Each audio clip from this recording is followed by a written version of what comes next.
Hey guys, welcome to Nerdarchy, for nerds by nerds. I'm Ted. With me are my esteemed colleagues, Nate, Ryan, Dave.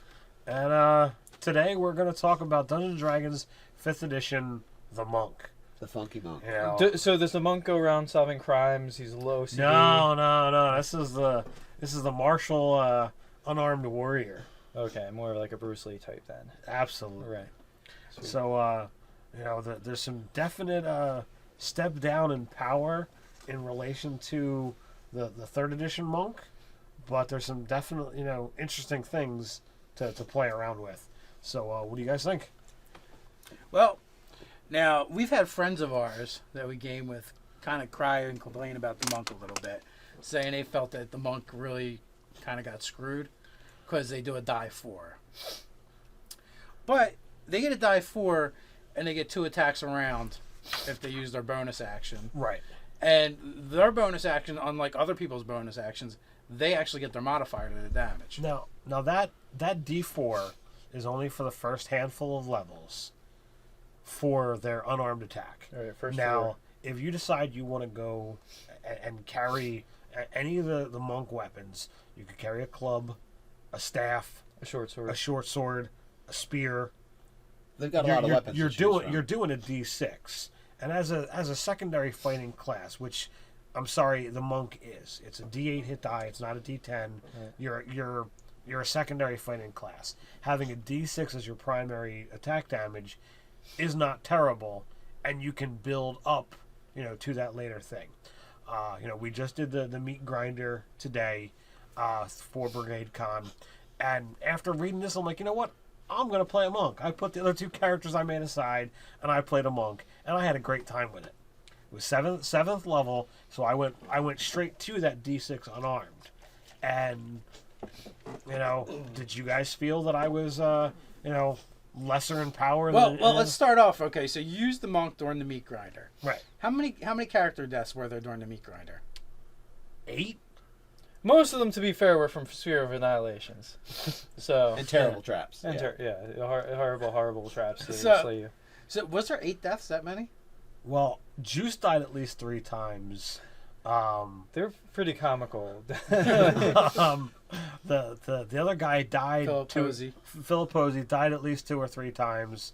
And I died at the end. You died at the end, and then there was 1 or 2 other guys that were there in the beginning that they came in, they were there for the first hour and died, and then they were out. Oh yeah. So I forgot about Robert Oger and the first death really was like comedically timed because he had to go anyway. because he had When you gotta go, you gotta go. It was his time. Real. and I feel that I was keeping up with any of the fighting classes. Oh, I asked for a specific reason though. Oh, go ahead. Okay, so how much damage did you take? None. How much damage did you almost take? I think 2. But your monk ability to deflect missile I weapons deflected the 1 missile weapon and from a friendly. and I stayed out of reach of most of the stuff with the monk abilities. I felt So more versatile fighter. absolutely. Even though it's considered a secondary fighter with that. You were also able to use other things too, like climbing in combat and right. and with step of the wind and stuff like that. with Step of the Wind, I use my Kai point to be able to just jump over a chasm that could have easily allowed me to just fall to my death, and As if you were a Rust Monster Hydra. the DM didn't even make me roll. It was a 25-foot gap, and it's like, yeah, you're trained in athletics. This automatically doubles your jump distance, and you're going to use a running jump. Yeah, you just have it. And it was one Kai point. No big deal. I had 7 of them. And I used Step of the Wind twice, and I used Stunning Fist once, or Stunning Strike, I think it's called. So I didn't use a ton of Kai points because I was already 5th level. I was already doing 3 attacks around. I had a 40 movement rate, so I could get across the terrain pretty quickly, even if it was hazardous or climbing or whatnot. So I think, So what they lack in raw firepower, they make up for in utility. Absolutely. And being able to hold their own, really. So. And survivability with dealing with situations that aren't just stand in front of this guy and take a beating. I found the one thing I found a little odd is their saving throws. Yeah, strength and dex. I thought that was kind of weird. Yeah, like dex makes sense. I get that one. I thought the other one would be wisdom. I thought so as well. That seems to be their high priority. I'd love to know why the authors went in that direction. Well, I can understand why they didn't do wisdom, maybe, but then I could see Constitution being a strong contender, wisdom or Constitution, just because like very meditative, being able to endure things. I think it's probably more of the martial concept of proper use of the body mechanics. So they could be going from that martial arts standpoint of, you can be a little guy and still flip somebody. Or maybe they're going with, but like mechanically, I'm thinking, well, wisdom's an important stat for you, so you're probably going to bump that.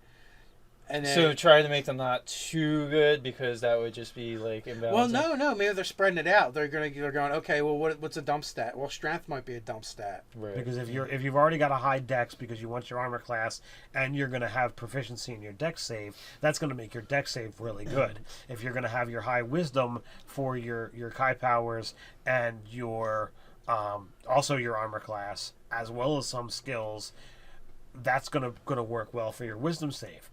But if you're already going high dex, you have no need for a strength. There's not a reason. For any monk weapons, you can use your dex mod as your attack and damage. Yeah, well, I'm just saying, so it's A, trying to mitigate something that could be a weak point for you, but also B, like, not giving a double helping of awesome for, like, because wisdom's going to contribute to your casting and your armor class. But if you get the 14th level, it doesn't matter because you're proficient in all your saves. Well, yeah, there is that's true. that is that. So they get simple weapons, short swords, no armor. They get to choose a artisan's tools or a musical instrument, and they get 2 skills. Right, fairly common. Yeah, all of them are appropriate for a monk: acrobatics, athletics, actually, insight.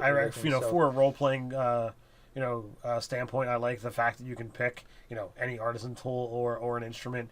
You get to really choose as what's your hobby. What's something that you actually the Kwai Chang, man. You got to have the flute. All right.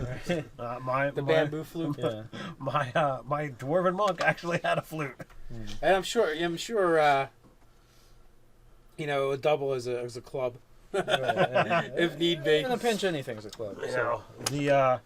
Once you break it down and get into their different ways, that's where things start to in my opinion get a little bit more diverse, but at the same time a little sketchy. Well, I mean, even just the baseline, archetypes, huh? the baseline monk of like just like the things that every monk gets, like the access to flurry of blows for the umpteen attacks, the patient defense where as a bonus action you can get access to dodge, or step of the wind where you can get access to dash or disengage as a bonus action. You basically can do a little bit of what every other class can do. Like the rogue can do any of those 3 actions as a bonus action, right? And here the monk gets it when they start expending the resources of their their Kai points. And the fact that the Kai points do come back after a short rest is awesome. At second level you only have 2, so you're gonna bleed to them pretty quickly. But we had a 4-hour game. I used 3 points. Yeah, and you're being conservative about it because you're like, I don't know when the rest of the party. They were deadly encounters. Yeah, I didn't know when things were going to come. So yes, I could have kept pouring them into extra attacks just to get that extra D6 on there, but I didn't feel that anything was in my face absolutely necessary that I had to get that 4th attack. 3 was enough. I was holding my own for damage. Well, you just said something that's kind of important. They can get up to 4 attacks, right? There's only one other class in the game that does that. Fighter. Well, and by level, because the monk's doing it at 5th level. When's the fighter get to that 4th attack? Oh, it's hot. It's up there, 17th, 18th, I think. So yeah, their die is lower, but they're swinging more. They have the ability to get more attacks. Yeah. Now, granted, that's at 5th level. You can do that 5 times, whereas the fighter is going to be doing it far more often. But that being said, they get 3. They can do 3 attacks every round, pretty much. Yeah, yeah. I mean, they have to use a bonus action to get one of them, which anybody else can do. But what they get that other people don't is they get their modifier on the die. Right. Yeah. And while a fighter has those attacks, they don't have at 10th level immunity to poison and disease.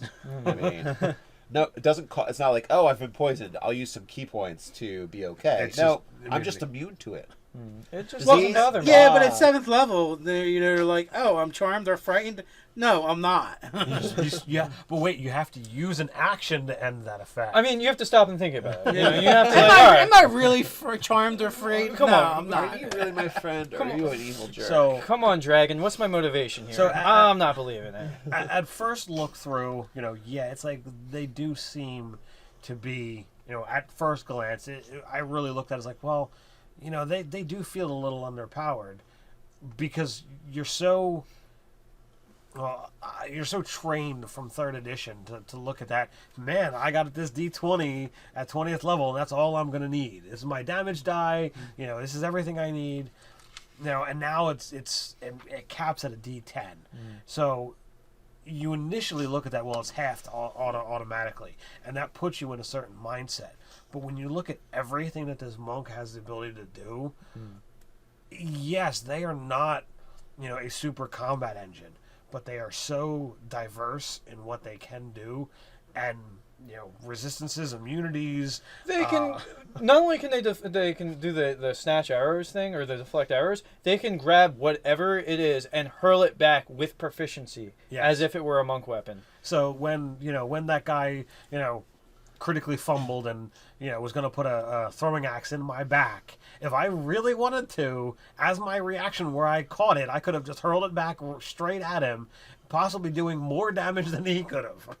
Right. Yeah. So that's a thing to consider. So and just that deflect arrows, it can do so much for you. So I was quite happy. But as I was saying, you could have thrown it back at him or at anyone you wanted. True. Yeah. Oh yeah, that's really cool. Well, it's an important distinction. I mean, you could have turned his miss into a hit. Yeah. by him critically missing. Now you should have did it because it would have been freaking cool. Yeah. What did you have to do with it? Pocketing it? Yeah, I just put it in my sash. He put it in his belt. I misread it. I didn't think that I could turn it against, our enemy. Yeah, no, it doesn't And- specify who you have to target. Dude, you caught a missile weapon out of the air. You can throw that whoever you While want. I was climbing. While you were climbing, I think you could just throw that wherever you want. But getting into the different archetypes, the different ways. You've got Way of the Open Hand, Way of the Shadow, and Way of the Four Elements. Now, reading through, if you go Way of the Open Hand, that's your typical martial artist monk, and that's the way I went. I'm like, there's no way I'm not going this direction. It's the classic. You get the This is ability the kung fu theater sort of. You get the ability martial to artist. you get the ability to heal yourself. You get quivering palm, which you can hit somebody, and up to a number of days equal to your monk level, you can have them just sitting there hovering on death's door with them none the wiser. And at any point in time, you can just be like, "Yep, make a save." And if they fail, they're at 0. If they pass, 10d10 damage. Necrotic damage. Yeah, 10d10 necrotic damage. Utterly crazy. Well, I like that 18th level ability. 4 Kai points, go invisible, and you're immune to all but force damage. Or no, you have resistance. I'm sorry. Is that a basic ability? That's a basic. All monks get that. Beginning at 18th level, you can use your action to spend 4 Kai points to become invisible for a minute. During that time, you also have resistance to all damage but force. You can spend 8 Kai points to cast the astral projection spell without needing material components. When you do so, you can't take any other creatures with you. Whoopee! Here, I'm going to actually project myself somewhere else. Your force of will on the universe. Yeah, I mean there is the one down shot of the Way of the Open Hand. What's that? The bad dubbing, like you have to speak off sequence to the way your lips are moving. Like that's it's in the fine print here. Oh, I must have missed that because I didn't play that. Hopefully the GM's not going to not penalize you. gonna- You know thematically, I really like the Spellcaster Monk. The way of the four elements. Yeah, you know, it definitely The has that. way of the last Airbender. I believe, Yeah, actually. essentially. But not, yeah, the last Airbender, but also Street Fighter and, and a lot of other tropes. Yeah, really you can do make that. Dalzim, Guile, you know, like whoever. You know, it's in there. You know, with that stuff, it's very interesting, very thematic. It's something that I would like to play, but given like the really great effects that they have in that one, I wonder how quickly you're gonna use your Kai points when you go through that. Because some of them, it's like, oh, this costs 5 points, this costs 6 points, and okay, your 14th level, you have 4 of them, or sorry, your 14th level, you have 4. You can do that ability, 2 times before you have to rest, and you don't have much else that you can do besides. But the important factor being a short rest, you get your points back. Absolutely. So I would have to see how that type would function in a long-standing game. And it's really going to depend upon how often your party does a short rest. It's possible that you do a short rest after every encounter. That must make sense. You have a sturdy fight. You might as well. Like, I would actually be more in favor of blowing through my Kai points early and often, because that's going to expend less resources as far as healing later on, and then this and that, and it's rechargeable. In real combat, if you've watched some of our earlier videos, I actually do. We hit Ted with things. It's really what happens in real combat. We just beat Ted with stuff. I actually I do longsword training with a group, and we do live steel armored combat to learn how to properly fight. And believe me, in just a minute and a half fighting, you get winded really quickly. I'm just a beginner. I've only been doing it for about 7-8 years, and I'm not doing it every day, so I'm not some monster warrior that knows what he's doing. So it would make sense, if your DM was cool with it, to be able to do a short rest after every encounter, or every challenging encounter that you felt necessary to do that. Well, even you think about a professional full contact fight is, 12 3-minute rounds, and it's absolutely grueling. Yeah. That's, I'm in nowhere near a condition to even consider doing that. 12 3-minute rounds with a minute or two in between each. Forget that. I'm done. I'm done before 4th round is over. Good night. I'm just gonna take a nap. You win. Take a nap and get that short rest to get your Kai points back. There you go. Yeah. Put your feet up. Drink a soda. But I love the abilities that the 4 elements gets. You get access to so many spells as abilities, and spell like things, And they've got great flavor names. And it just looks like it's a lot of fun. I just wonder what the Kai point management is gonna be for that. And then of course let's not leave Way of Shadow in the dark. In the shadows, yeah. Well, in the dark. I was just looking over that, and really the cool thing about the Way of the Shadows is Ninja. You're a ninja. You're a ninja, Yeah. but at every level except for 3rd, your stuff is free.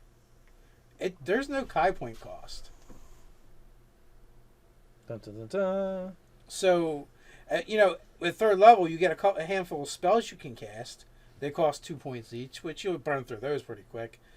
But it's stuff like Pass Without Trace, Silence, Darkness. And you get a cantrip that you can do it well. Minor Illusion, which is kind of cool. Yeah. But, at 6, Shadow Step at 6th level is... Teleport 60 feet. Yeah. It's pretty sweet. Oh, and if you attack before the end of... you have advantage if you make an attack before your end of your turn.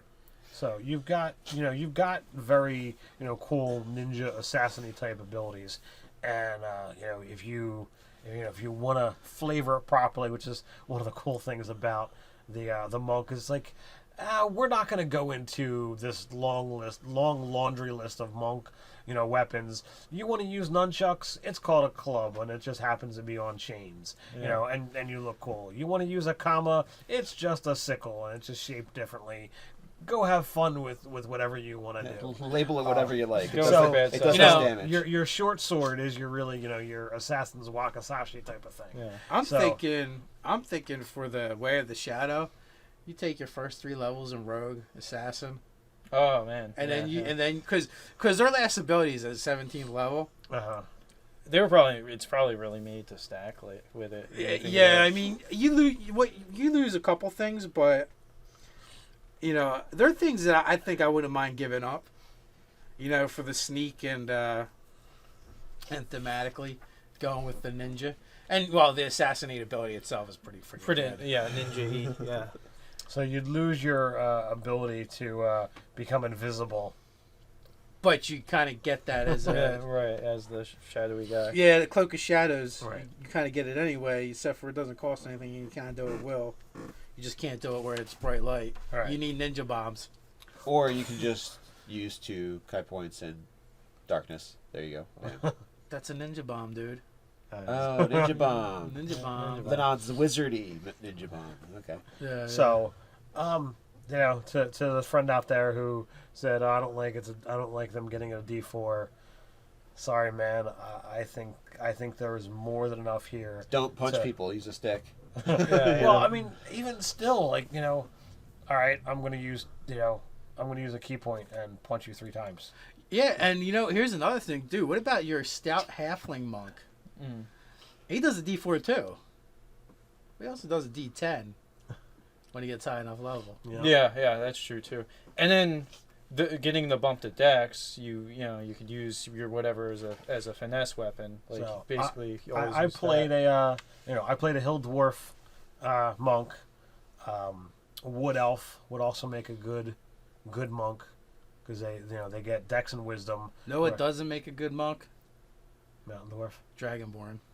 Does not make a good one. My 13-year-old son wanted to be a Dragonborn monk because he thought it was a cool idea. It's a cool concept, but unfortunately, execution. strength and charisma don't really work well for the monk. No, because they're So- almost like your dump stats. Yeah, absolutely. So I mean, if you wanted to do, hey, let's do the point buy system. Do 15, 15, 15, 8, 8, 8. You put your 8s in strength, intelligence, and charisma. You wind up getting 10, 8, 9. And you have 15s in The stuff that matters. con, dex, and wisdom. You can still do it. There you go. There's nothing wrong with that. Dragonborn. At 4th level, Awesome you monk. take Tavern Brawler so you can grapple.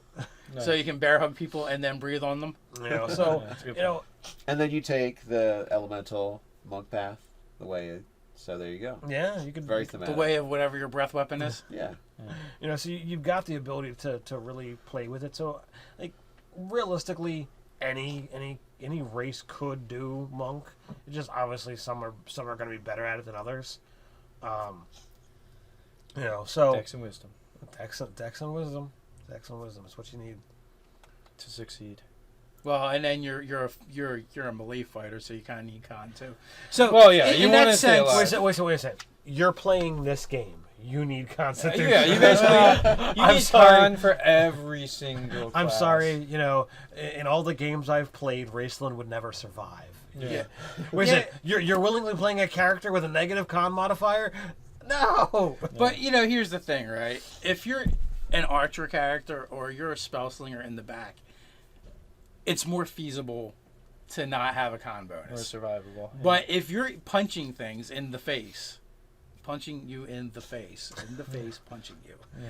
you need to be able to take a hit because you're going to eventually get hit back. That's true. I mean, you can stand behind the meat walls and avoid being attacked. Is there some kind of thrown weapon that the monk could use? Darts. Yeah, darts are a simple weapon. You Yeah. use shurikens. Shuriken. Yeah, Could just sub in for darts. the monk What's that, the like a monk D4, package comes D3? with the monk package comes with 10 darts. And they count as your Your weapons. monk Yeah. weapons. Yeah, You could so be they- a ranged monk. You could do a die 10 eventually with darts. or you could always be well. Do you transfer the damage die too for the monk damage die? Yes, you do. Huh. Well, that's sweet. But the other thing you could do is just you always reserve your bonus action to take the what is the disengage maneuver. So then you could always hit. Cost a Kai point. Well, yeah, but I'm just saying, like, you always basically you move in, hit, and then of the cost of the high I think point, a you go ranged hide. monk would be pretty cool. You go hide behind the fighter. Yeah, you got Yeah. light crossbow, dart, short bow, and sling. Yeah, you are could be are all simple weapons. So you could. So you could be The Zen ranged- archer or monk that actually can't use a bow. Yeah. Well, that's sad. Well, What? Short bow, right? short bow. Yeah. It's a Oh, simple short bow weapon. is a simple? Yeah. Yeah. Oh, so you could do the Zen archery. Yeah. Just So only from And that's also a few what? feet away. Is that D6, D8? well, short bow starts at a D6. Light crossbow is a D8. From how far away? Short bow is 8320. That's enough, man. That's far enough for me. Yeah. I feel comfortable. Especially as you start getting a monk bonus Well, movement. and then you take the feat that lets you attack from the maximum range without disadvantage. Oh, yeah. Well, yeah. sharpshooter. And Sharpshooter. also add you can add a +10 to your damage. Oh yeah. Yeah. So, yeah, you could make... well, and then you flurry of blows. So if, I missed. Can Well, I- these other hits. Guys, Yeah. let me explain to you why I hate doing these videos. Every time I do a class or a race, I want to make one. And then there's not enough games. There's not enough, There's not enough And games. listen, right? Human monk, first level, sharpshooter. Yeah. There you go. Rock it out. Yeah. There you And then you can put your pluses wherever you want for your monk. Where, yeah, wherever you want, Dex and Wisdom. Wherever you want. go. Oh, yeah, for a sharpshooter, Dex and Wisdom, yeah. But that's hilarious. Like I said, I hate doing these videos, guys. So obviously, like if you make a character, with a a race that has a prime, at least one prime stat, and you're using either the point buy or the basic stat array, you're going to end up with at least 116. So unarmored, you're looking at a 15 armor class. That's not bad for just starting off, because you get your dex and your wisdom mod to AC. So Honestly, I want to do the Dart Monk too, though. I want to flip all over the place and be like, boom, die 10 with like a little metal stick.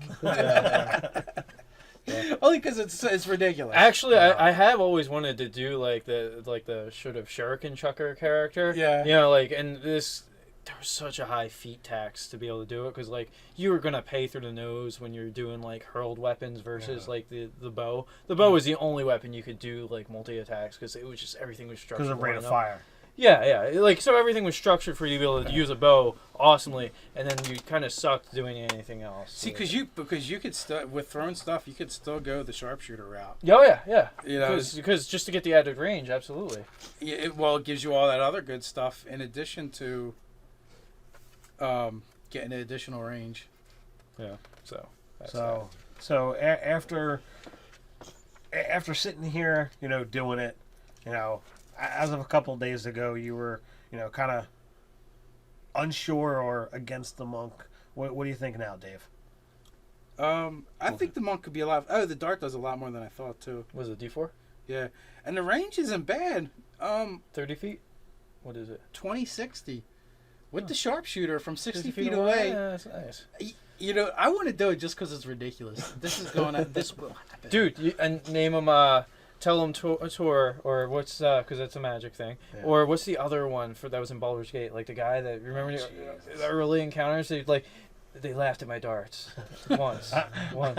Yeah. I do remember that, Yeah. but I don't remember the name. Yeah, it was something All right, so what about you? Are you on board with the monk? Yeah, absolutely. I just yeah, want to make it's- ridiculous builds. Yeah, right. I about think it's you, the place Nate? to do it. Oh, yeah. I mean, the monk without any of the ways is decent with their powers and their abilities and their attacks and damage, so... You guys know my opinion. Put your comments down below. Let us know what you think. Are we right? Are we wrong? Is there something that we missed that is blaringly a problem? I'm all for it. And while you're commenting, like, subscribe, and share. You could do that. And you can check us out on Nerdarchy subreddit, How to Stay Nerdy. Or find us at nerdarchy.com. All your social media belong to us. Well, Until next time, let's flip on out and Stay nerdy.